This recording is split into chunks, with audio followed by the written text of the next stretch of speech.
नमस्कार, मी शिवानी. पुणे प्राईम न्यूजमध्ये आपलं स्वागत. खासदार संजय राऊत यांनी आज नागपूरमध्ये पत्रकारांशी संवाद साधला. यावेळी बोलताना पंतप्रधान नरेंद्र मोदी आणि राज ठाकरे यांच्यावर निशाणा साधला. तसेच अनेकांनी केलेल्या वक्तव्यावर जोरदार प्रत्युत्तर देखील दिलं.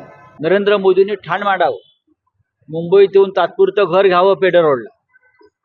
आम्ही त्यांना घर बघून देतो, काही फायदा होणार नाही. आम्ही महाराष्ट्र जिंकतोय आणि देशही जिंकतोय. मुंबईची सभा होते, त्या सभेला राज ठाकरे देखील उपस्थित राहणार आहे 17 तारखेला. राहू द्या ना, महाराष्ट्र द्रोह्यांच्या मांडीला मांडी लावून त्याने बसलेला महाराष्ट्र पाहिजे त्या दिवशी. अमित शहा आणि नरेंद्र मोदी यांना महाराष्ट्रात पाय ठेवू देऊ नका, ते महाराष्ट्राचे शत्रू आहेत, मराठी माणसाचे शत्रू आहेत असे सांगणारे हे सद्गृहस्थ त्यांच्या मांडीला मांडी लावून बसतात. याबद्दल ईडीचे आभार. महापालिकेमध्ये 800 कोटींचा घोटाळा झालाय, आता आपण आरोप केला होता. 800 ते 900 कोटीचा भूसंपादन घोटाळा नाशिक महानगरपालिकामध्ये नगरविकास खात्याच्या माध्यमातून झालेला आहे.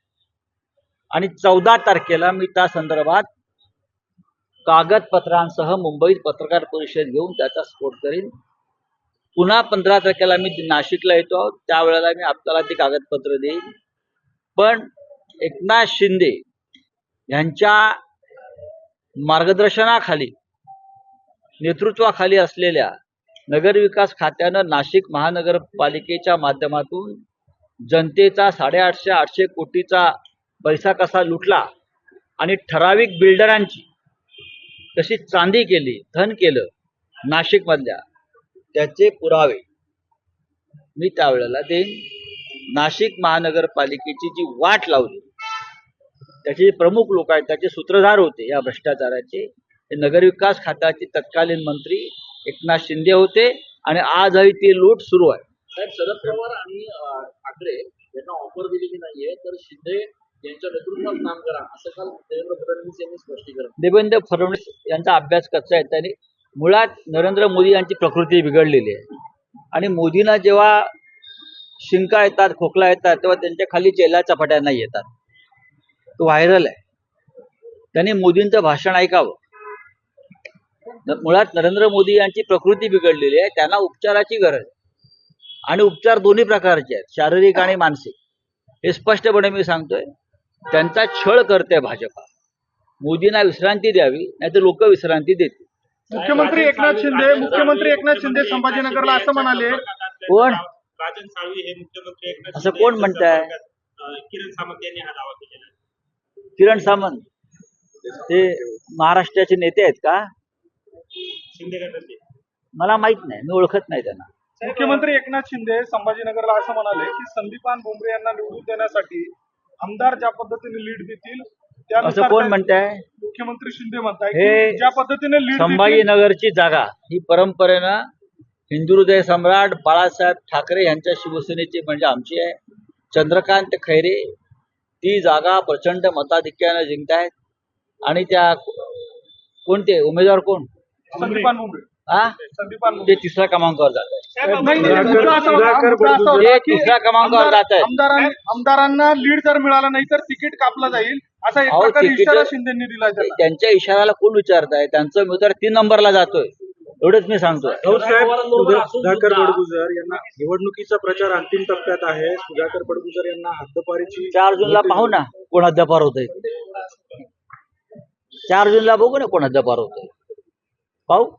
मुख्यमंत्र्यांची सभा झाल्यानंतर हे सगळं षडयंत्र रचल्याचं म्हटलं जात आहे. बघा, तुम्ही किती कारस्थानं करा, तुम्ही किती षडयंत्र करा, आम्हालाही तुरुंगात टाकलं. सुधाकरराव बडगुजरांना तडीपारी केली. ते माझ्या बाजूलाच उभे आहेत ना शिवसेनेमध्ये. तुमच्यासारखे पळपुटे काही डरपोक आहेत का? काही फरक पडत नाही. 4 तारखेनंतर बघू, एवढंच मी सांगतो. नाशिकमध्ये सोडून गेले, त्याच्यानंतर त्यांनी अनेक वर्ष काम करून सुद्धा अजितदादांनी जातीपातीचं राजकारण केलं नाही असं राज ठाकरे काल एका सभेत म्हणतात. बघा, राज ठाकरे, नरेंद्र मोदी, अमित शहा यांच्या बोलण्याकडे फार गांभीर्याने पाहू नका. हे भरकटलेले आणि लटकलेले आत्मे आहेत.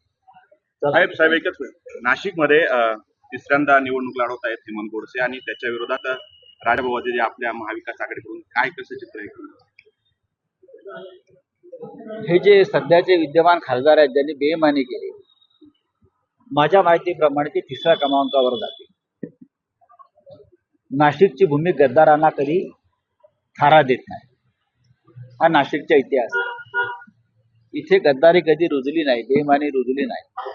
ज्या शिवसेनेनं तुम्हाला दोनदा खासदार केलं, प्रतिष्ठा दिली, त्या शिवसेनेच्या पाठीत तुम्ही खंजीर खुपसता. कशासाठी?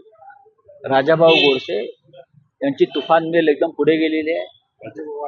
राजाभाऊ वाजे यांची तुफान मेल पुढे गेलेली आहे फार, आणि किमान 3 ते 4 लाखाच्या मताधिक्यानं राजाभाऊ वाजे निवडून येतील.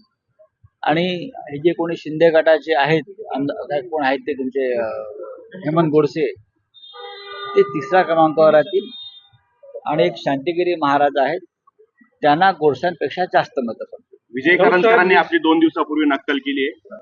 संजय राऊत नाशिकमध्ये आल्यावर काय खासदार असं म्हणायचे, अशी आणि नक्कल पक्ष त्यांनी सोडताना त्यांनी आरोप देखील केले पुन्हा एकदा की नाशिक मधल्या काही पदाधिकाऱ्यांनीच माझ्या विरोधात कटकारस्थान. असं काही नाहीये. त्यांची उमेदवारी काय जाहीर केल्याचं माझ्या लक्षात येत नाही. प्रत्येक शिवसैनिकाला इच्छा असते आमदार होण्याची, खासदार होण्याची, आणि त्यानुसार ते काम करत असतात. आता जेव्हा राज्यपाल नियुक्त यादीमध्ये त्यांचं नाव आम्ही टाकलं होतं, तेव्हा त्यांना विचारून टाकलं नव्हतं. शिवसेनेचा एक निष्ठावंत कार्यकर्ता म्हणून टाकलं होतं. आता लोकसभेची उमेदवारी जर मिळाली नाही म्हणून तुम्ही पक्ष सोडत असेल, तर आमची ती चूक होती तुमचं राज्यपालाच्या यादीत नाव टाकण्यात, असं आता आम्हाला वाटतं. साहेब पाहत राहा पुणे प्राईम न्यूज. धन्यवाद.